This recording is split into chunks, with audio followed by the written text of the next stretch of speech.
사랑하는 영락교회 지체들에게 주 안에서 평화 인사를 전합니다. 오늘은 2024년 2월 21일 수요일입니다. 오늘의 묵상 본문은 창세기 12장 10절로 20절까지의 말씀입니다. 오늘 본문 말씀 12장 10절부터의 말씀은 이렇게 시작합니다. 그 땅에 기근이 들었으므로 아브라함이 애굽에 거류하려고 그리로 내려갔으니 이는 그 땅에 기근이 심하였음이라.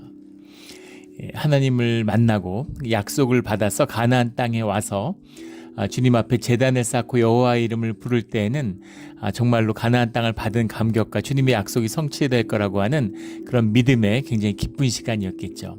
그런데 주님께 제사를 드리는, 주님의 이름을 부르는 다음에 찾아온 것은 그런 풍년이 찾아와야 될 것 같지 않습니까? 그러면 땅을 진짜로 갖게 돼야 될 것 같지 않습니까? 양과 허다한 정말 소와 양과 가축의 무리를 가져야 될 것 같지 않습니까?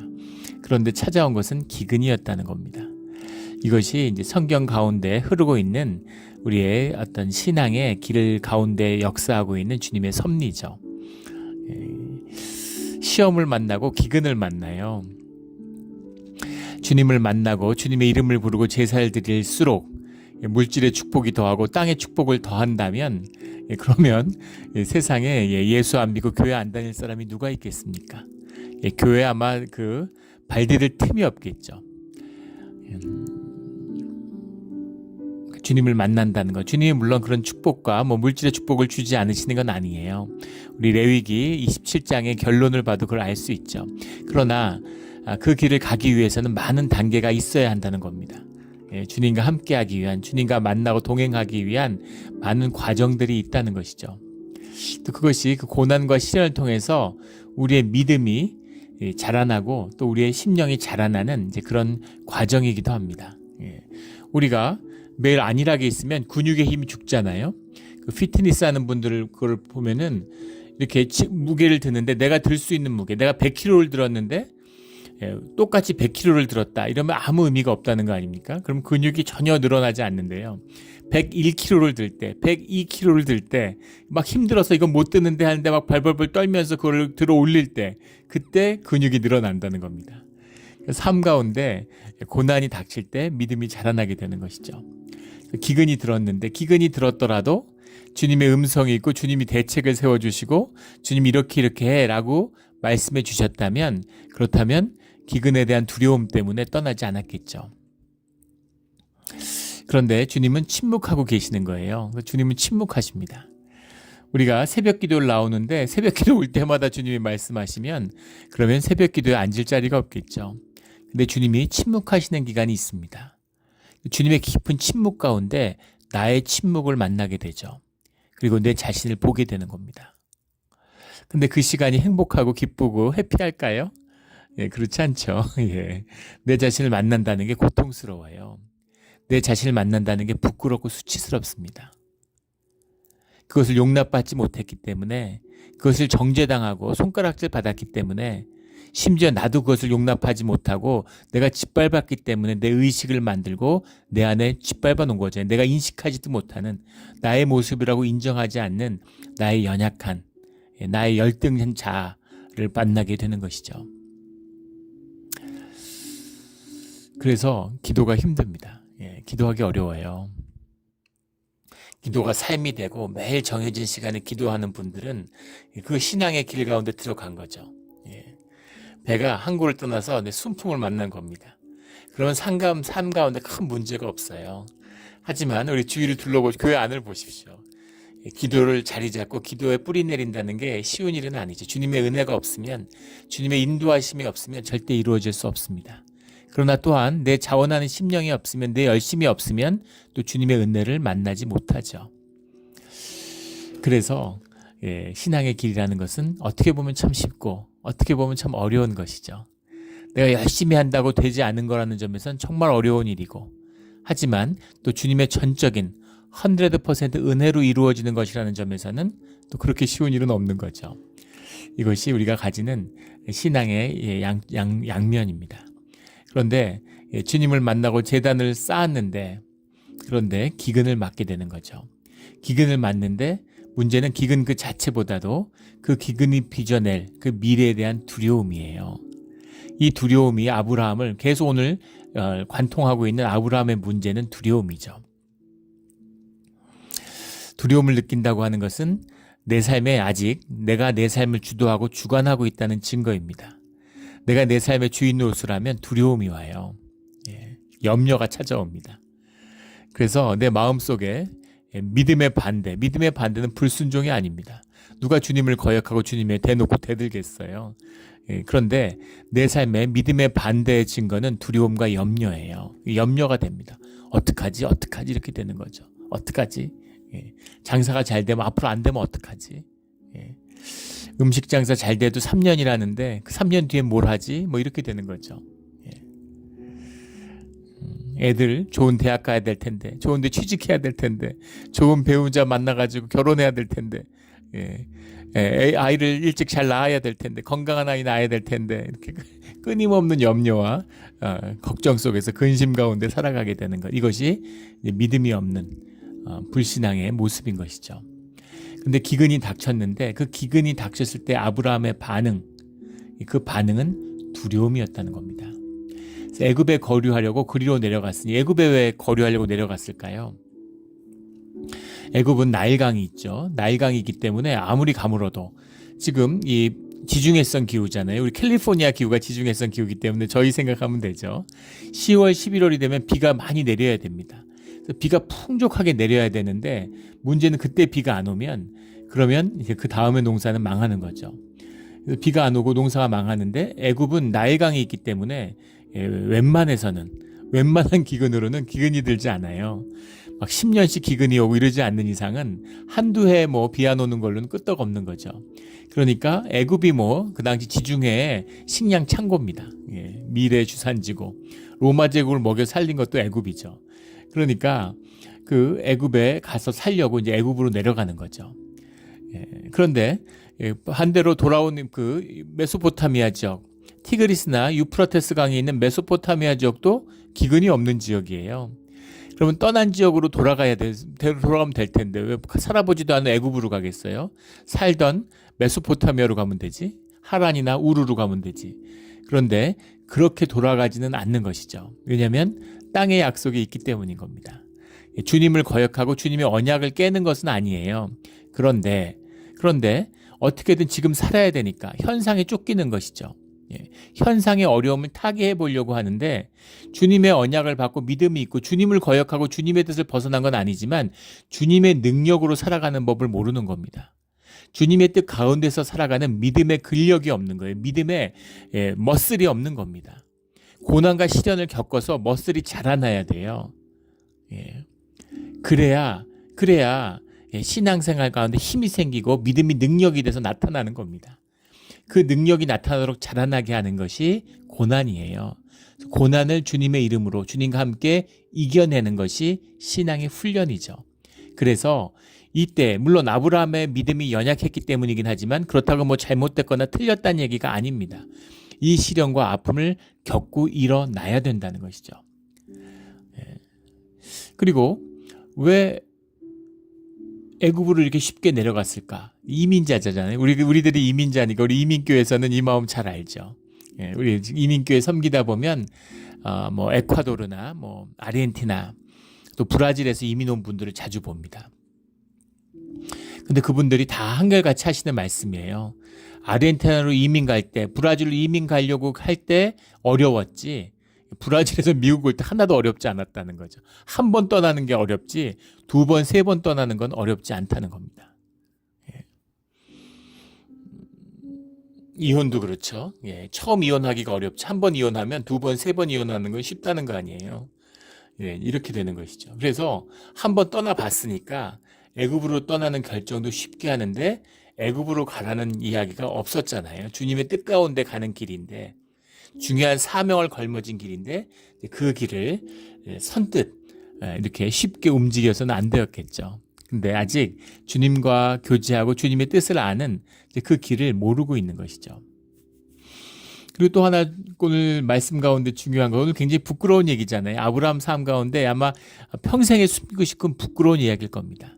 근데 이 이야기가 성경에 기록돼서 이렇게 어떻게 정난하고 솔직하고 부끄럽고 창피한 이야기가 성경에 왜 기록됐을까요? 천지 창조의 이야기가 거의 분량이 같아요. 성경에서 분량은 굉장히 중요하다고 그랬죠. 분량이 많고 여러 번 나온다는 것은 그 얘기가 굉장히 중요한 얘기라는 겁니다.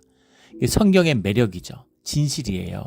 그리고 우리 인간성의 진실을 이야기하고 있다는 겁니다. 그럼 이 이야기를 누가 했을까요? 천사가 했을까요? 성령이 하셨을까요? 예. 주님이 이 이야기, 아브라함의 가장 부끄러운 이야기를 기록해가지고 이 이야기들을 후손에게 전했을까요? 사라가 전했을까요? 자기 일생의 수치스러운 이야기를 아브라함이 전했을까요? 누가 전했을까요? 예, 아브라함이 전한 거죠. 아브라함이 전한 겁니다. 왜 아브라함이 자신의 인생 가운데 아무도 지금 자식도 없잖아요. 예. 롯을 데려가서 그렇지. 롯하고 사라만 입 다물면 아무도 모르는 자기 가장 부끄러운 진실. 이것을 신앙 가운데 고백하고 자녀들에게 이야기하는 거죠. 그 이야기가 전해져서 기록된 것입니다. 왜냐하면 그것이 신앙 가운데 아주 중요한 이야기이기 때문이죠. 이것이 고난을 맞이하는 우리 신앙의 진실입니다. 내 삶을 멋있고 우리 교회 다니다 보면 이제 막 무슨 신앙의 의인이고 믿음의 영웅인 것 같이 이야기하는 분들을 만나게 돼요. 또 이제 그런 분들은 대개 이제 발람의 무리죠. 자기 멋대로 이제 신앙생활을 하는 겁니다. 종교 생활을 하는 것이죠. 거짓이에요. 아직 에고의 문제가 십자가를 만나지 못했기 때문에 나뭇잎 치마로 자기를 가리는 것에 익숙한 겁니다. 그러니까 교회 오니까 이제 믿음도 있어야 되겠고 성경도 잘 아는 것 같이 돼야 되겠고 예전에 무슨 선교사분인데 선교학교를 하시는데 그 학생들한테 제자 훈련하는데 성경을 백독을 시킨다고 그러시더라고요. 1년에. 근데 그건 어떻게 생각해도 뻥이죠. 성경을 한 1독이라도 해본 분이라면 절대 말도 안 되는 소리예요. 그 한국의 신학교 이런 데 가면은 그 성경 읽기를 하는데 자기가 읽는 게 아니라 이제 틀어놓고 듣는 거죠. 설거지하고 일하고 청소하면서 들으면 1독으로 치는데 그거를 빨리 감기로 하는 겁니다. 삐리삐리삐리 이렇게 빨리 해가지고 하루에 3독도 하고 막 이러는 거죠. 1년에 10독도 하고 20독도 하고 이러는 거예요. 3장을 이제 해야 되는데 3장을 듣는 것도 사실 쉬운 일이 아닙니다. 매일 하루도 빠짐없고.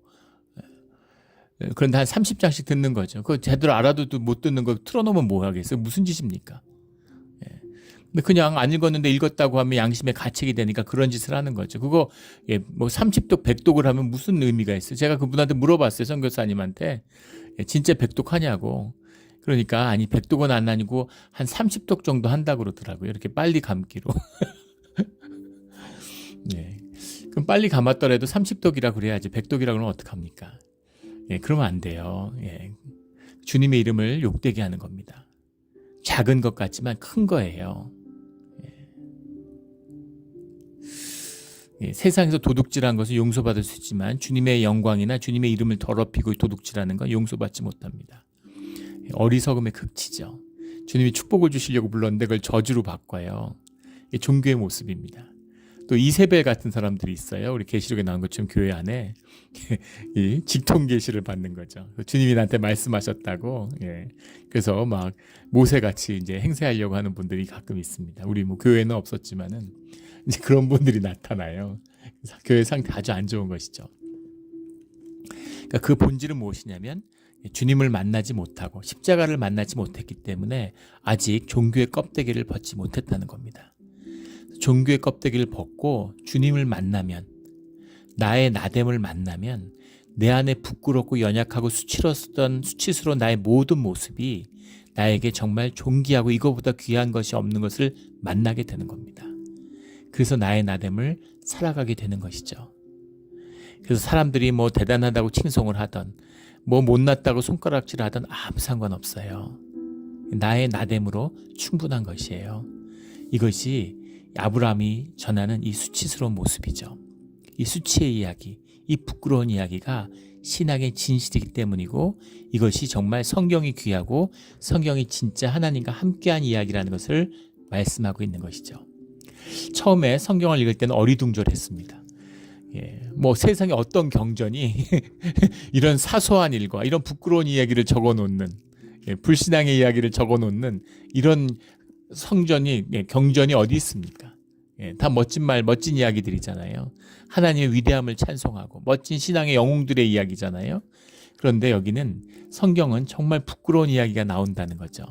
왜냐하면 이것이 진짜고 주님과 교제하는 이야기이기 때문입니다. 우리 거짓의 종교를 깨버리고 진짜 내 삶의 실제로서의 누리는 그런 신앙의 길이 되기를 주의 이름으로 축원합니다. 그 부끄럽지만 귀한 얘기죠.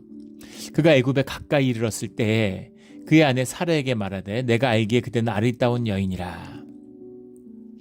가까이 이르렀을 때 애굽에 다가가는데 지금 기근을 피해서 점점 남쪽으로 가다가 애굽까지 온 거잖아요. 그러면은 애굽으로 다가올수록 희망과 기대가 부풀어야 되는데 두려움으로 떠난 길이기 때문에 애굽에 다가가고 가까울수록 식량이 지금 기근 때문에 온 거 아니에요? 식량이 다가올수록 먹는 것이 많아질수록 풍요로운 삶에 가까이 다가갈수록 점점 더 두려운 것이죠. 왜냐하면 삶의 마음의 중심, 심령의 중심이 두려움과 염려이기 때문입니다. 그러니까 자기 안에 염려가 있으니까 염려를 점점 붙잡게 되는 거죠. 두려움이 있으니까 두려운 것을 점점 더 크게 보게 되는 겁니다. 이게 우리 내면의 진실이잖아요. 그래서 점점 더 두려워지는 거예요. 무슨 경제적 자유를 얻어야지 사람이 자유함으로 심령의 자유를 얻는다 이런 소리 하는 사람들이 많습니다. 자유하지 않는 세상의 종로로 타는 사람들의 특징적인 이야기죠. 돈이 많아지면 점점 자유로워질까요? 그럴 수 있습니다. 심령이 자유하다면. 그런데 돈이 자유를 가져다 줄 거라고 하는 것을 내 실제로 붙들고 있으면 돈이 생길수록 점점 더 종살이하게 되고 점점 더 묶이게 되죠.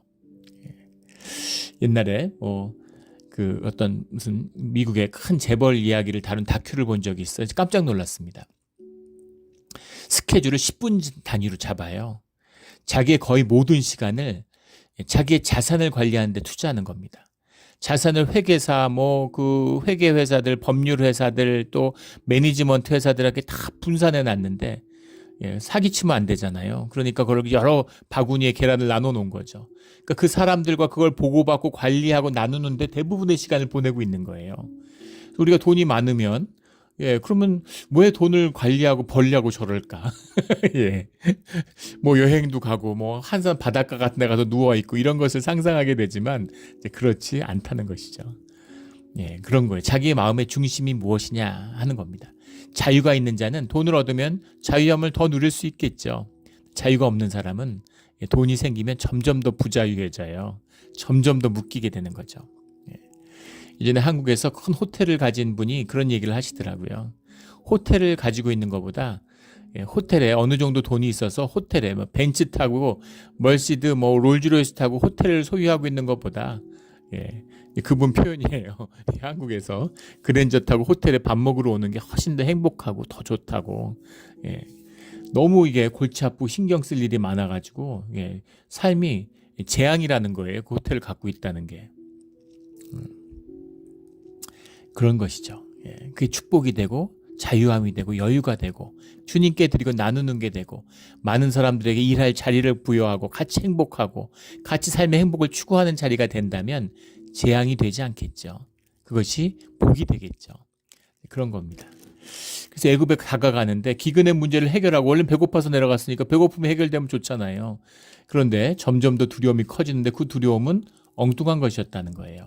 내가 알기에 그대는 아리따운 여인이라 애굽 사람들이 그대를 볼 때 이르기를 이는 그의 아내라 하여 나는 죽이고 그대는 살리리니. 애굽에 내려가 봤습니까? 지금 애굽에 처음 가는 거죠. 애굽에 한 번도 가본 적이 없고 애굽의 삶이 자기의 실제가 아니에요.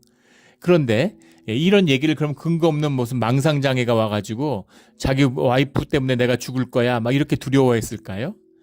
그렇지 않았겠죠. 부인이 아리따운 여인이기 때문에 부인의 미모 때문에 경국지색이라는 말이 있죠. 우리 말에 나라를 위태롭게 하는 아름다움이다. 물론 중국에서 나온 고사인데 아름다운 여인 때문에 분쟁이 생겨가지고 나라가 위태롭게 되고 뭐 이제 이런 얘기죠. 예. 우리 중학교 때 남녀 공학이 됐는데 이제 예쁜 여학생들에 대한 남자애들의 이제 서로 선호도가 있는 거죠. 그래가지고 서로 누가 사귈 건가에 권리를 놓고 권투시합을 매일 이제 주먹질을 하고 싸워가지고 이제 챔피언이 그 권리를 갖기로 한 거예요. 그래서 매일 그 싸움질을 해서 애들이 한 명이 이제 권리를 가졌는데 문제는 그 여자한테 접근을 못하고 이제 데이트 신청을 못하는 겁니다. 사귀질 못해요. 그래서 권리는 독점하고 있는데 권리를 누리질 못하는 거죠. 관계가 안 되는 겁니다. 그래가지고 그 여학생이 예쁜데 아무도 접근하는 남자애도 없고 아무도 사귀는 남자가 없어요. 그래서 굉장히 이제 본인은 의아한 거죠. 왜 남자들은 나한테 관심이 없을까? 그런 어처구니 없는 비밀이 있었는데 부인이 이제 그 예쁜 건 분명했던 것 같습니다. 뒤에 보면 이제 아름다운 여인이었던 것 같아요. 근데 그것을 그것도 뭐 이제 뭐 미인과 살고 있다 이라는 게 글쎄 이게 무슨 큰 의미가 있는지 모르겠지만 많은 사람들은 이것을 축복으로 받아들이죠. 복을 받았다는 거 아니겠어요? 근데 그것을 재앙으로 여기고 있다는 겁니다. 재앙으로 뭐 무슨 뭐라고 그러죠? 같은 값이면 뭐 다홍치마라고 그러잖아요. 그러니까 누가 아름다운 걸 싫어할 사람이 누가 있겠어요. 그런데 미인하고 결혼하는 것을 남성들의 큰 축복으로 여기죠. 그런데 그것이 이제는 두려움과 저주가 되었다는 거예요. 주님이 함께하지 않은 길을 가면 그럼 내 삶에 주어진 좋은 것들이 다 저주가 된다라는 것을 보여주고 있는 것이죠. 그리고 애굽에 대한 두려움이 아주 없었을까요? 왜 그 근거가 어디서 왔을까 하는 겁니다. 애굽에서 뭐 왔다 갔다 하고 애굽에서 뭐 다녀본 사람들한테 들었겠죠. 애굽에 다가가면서. 그런데 좋은 얘기도 들었고 나쁜 얘기도 들었을 텐데 아브라함의 심령을 사로잡은 건 나쁜 얘기라는 겁니다. 아브라함의 심령이 좋지 않다는 것을 알 수 있는 거죠. 그럼 원래 좋지 않은 사람이냐? 그랬으면 주님이 불렀겠습니까?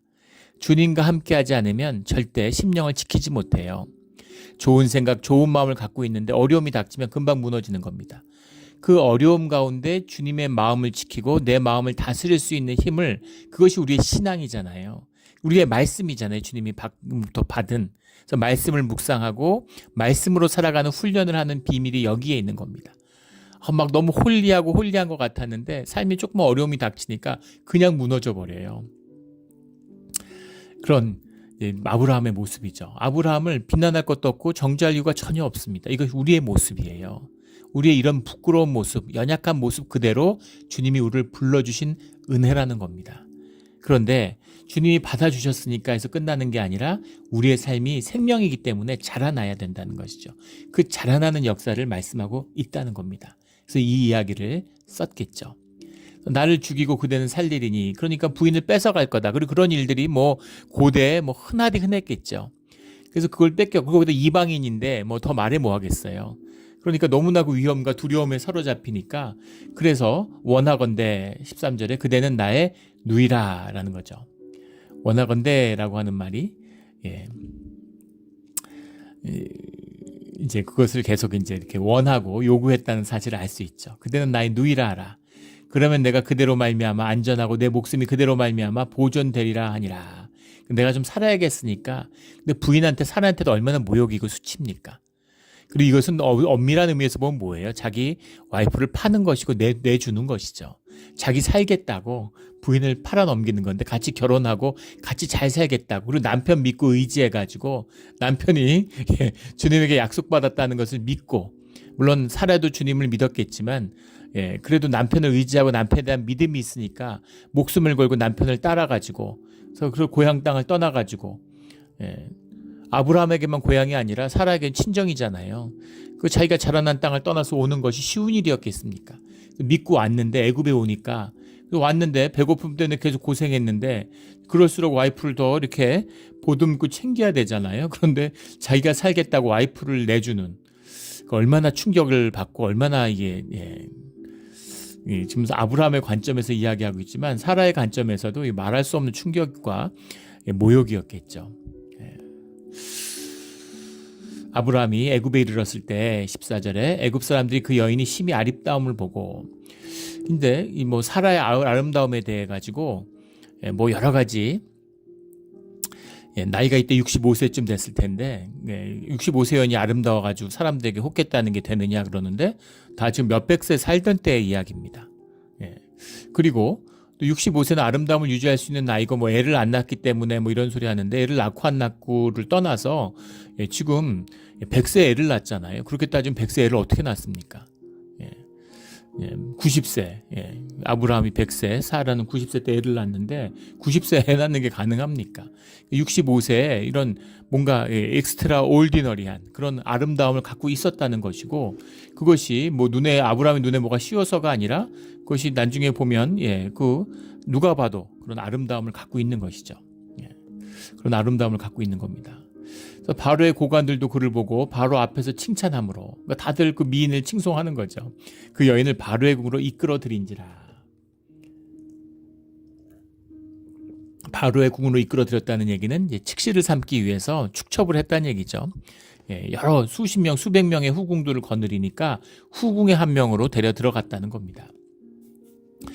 이에 바로가 그로 말미암아 아브라함을 후대함으로 아브라함이 양과 소와 노비와 암수 나귀와 낙타를 얻었더라. 그래서 와이프를 팔아먹고 양과 소와 노비와 암수 나귀와 낙타를 얻은 거죠. 진짜 이게 비극적이고 비참한 얘기잖아요. 상징적이잖아요. 본질을 잃어버리고 껍데기를 취하는 겁니다. 양, 낙타, 뭐 노비 아무리 많으면 무슨 의미가 있어요. 이게 이렇게 살아서 뭐 하겠습니까? 삶에 대한 그 죽음에 대한 두려움 때문에 이게 사실은 우리가 세상을 살아가는 우리의 모습이죠. 본질을 잃어버려요. 영혼을 내다 팝니다. 그리고 나서 뭐 아파트도 얻고 좋은 집과 좋은 차를 얻고 사는데 본질은 무엇이냐면 죽음을 두려워하는 것이죠. 죽을까봐 죽인다고 하지도 않았어요. 죽음의 위협이 닥치지도 않았습니다. 근데 죽을까봐 두려워하는 거죠. 그것을 마주한 적도 없으면서 죽을 뻔한 적도 없으면서 이게 세상의 거짓이고 사람들을 세상에 종사를 시키는 비밀이죠. 사람들이 알아서 종사를 해요. 죽을까봐. 직접 마귀의 죽음, 세상의 공중 권세에 죽음의 위협을 받은 사람이 몇이나 되겠습니까? 하나님의 믿음으로 주님의 길을 가는 자들만이 그런 위험을 받을 수도 있는 것이죠. 대부분은 그 죽음을 직면하기도 전에 두려움으로 먼저 무릎 꿇고 무너지는 것이죠.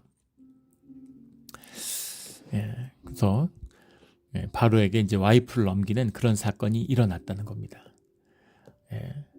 그런데 여호와께서 아브라함에게 아내 사레일로 바로와 그의 집에 큰 재앙을 내리신지라.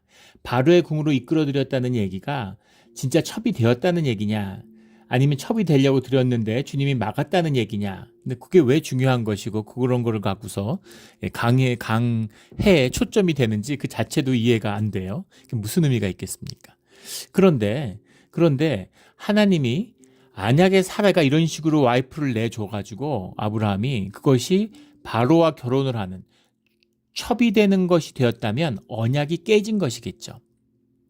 그래서 그렇게 되지 않도록 주님이 막았을 거라고 저는 생각합니다. 그게 맞잖아요.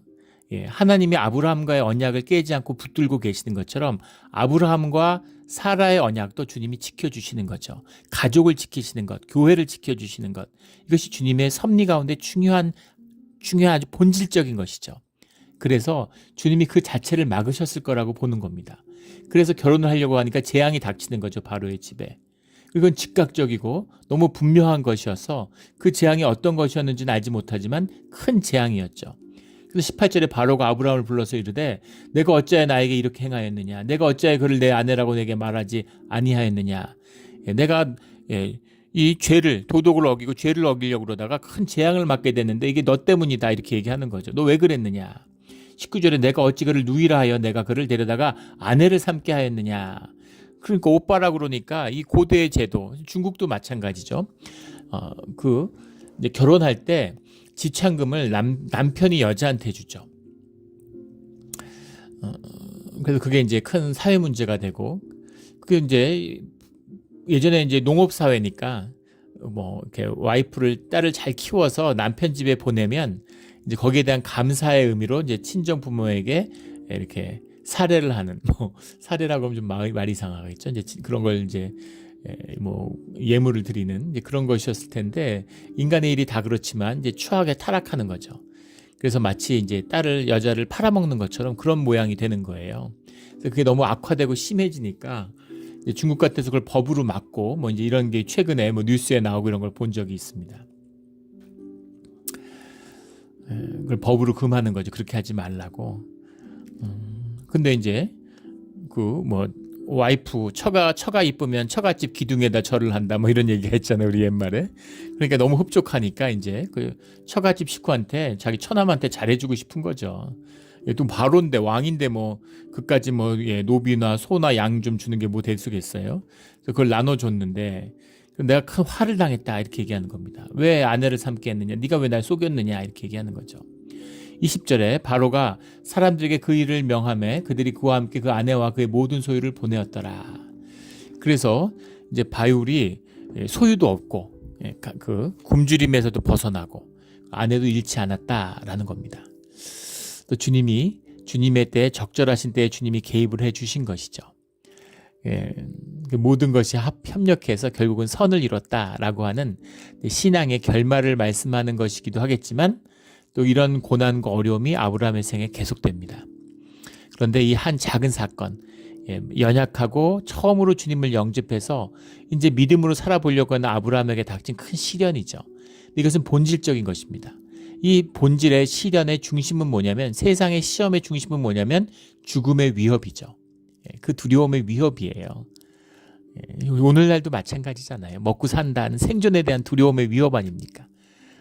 그 생존의 두려움을 만나서 어떻게 주님 안에서 주님께 의지하고 주님의 능력으로 그것을 이겨내는가라는 것이 우리 신앙의 중심이죠. 본질적인 것입니다. 그래서 아브라함이 어떻게 이렇게 모자라고 이렇게까지 좀 악할 수가 있을까? 근데 우리 모두가 악하고 부족합니다. 그런 시련과 그런 아픔을 만나지 못했기 때문인 거죠. 우리가 아브라함은 아내를 팔았다고 그러는데 우리는 자식을 팔잖아요. 자식을 세상에 팔아넘기려고 그래요. 그래서 세상에서 값어치 있는 값 나가는 것으로 만들려고 그러는 거 아닙니까? 왜 좋은 학교 보내려고 그러고 뭐 학력 경력 쌓으려고 그러고 왜 그래요? 값어치 있게 만들려고 그러는 거죠.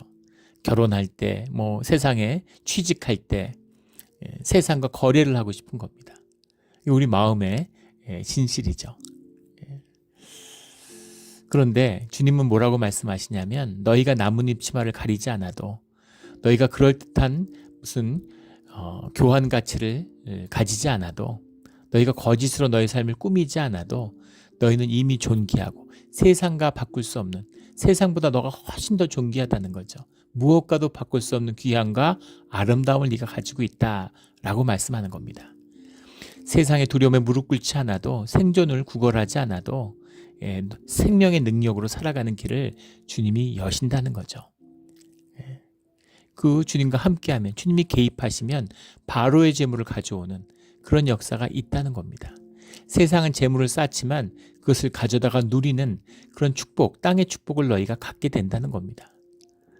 이것이 주의 자녀의 축복이고 비밀이죠.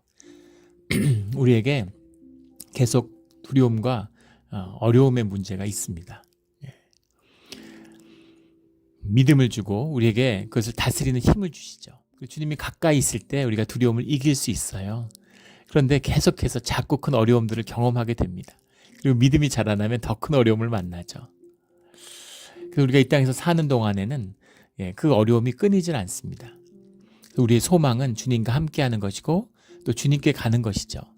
우리가 천국의 삶을 소망하는 것이에요. 그러나 우리의 환경이 어떻게 변하든 간에 주님이 함께하면 우리 마음 가운데 평강이 있습니다. 또 믿음이 우리를 주장할 때 우리 가운데 소망이 있죠. 환난 가운데 기뻐하는 것입니다. 이 세상은 알 수 없는 이 축복, 이 비밀, 이 숨겨진 비밀을 정말 만나고 누리는 우리의 신앙과 예배의 자리가 되기를 예수 그리스도 이름으로 축원합니다. 아멘. 기도드리겠습니다. 하나님 아버지 감사합니다. 주님이 살아계시고 우리와 함께 해주시는 것에 감사를 드립니다. 오늘 아브라함의 이야기를 보면서 저희 마음 가운데 또 어려움이 있습니다. 아브라함의 부끄러움이, 아브라함의 수치가 우리의 수치고 내 마음의 진실인 것을 저희가 알기 때문입니다. 주님, 우리가 부족하지만 주님의 길을 따라 나섰습니다.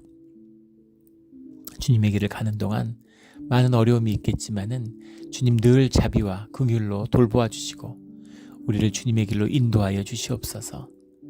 우리가 주님의 음성을 듣고 분별하며 주님의 뜻을 구해서 인생을 낭비하지 않고 우리의 삶과 시간을 아끼는 그런 지혜로운 자가 되게 하여 주시옵소서. 감사하며 예수 그리스도 이름으로 기도드렸습니다.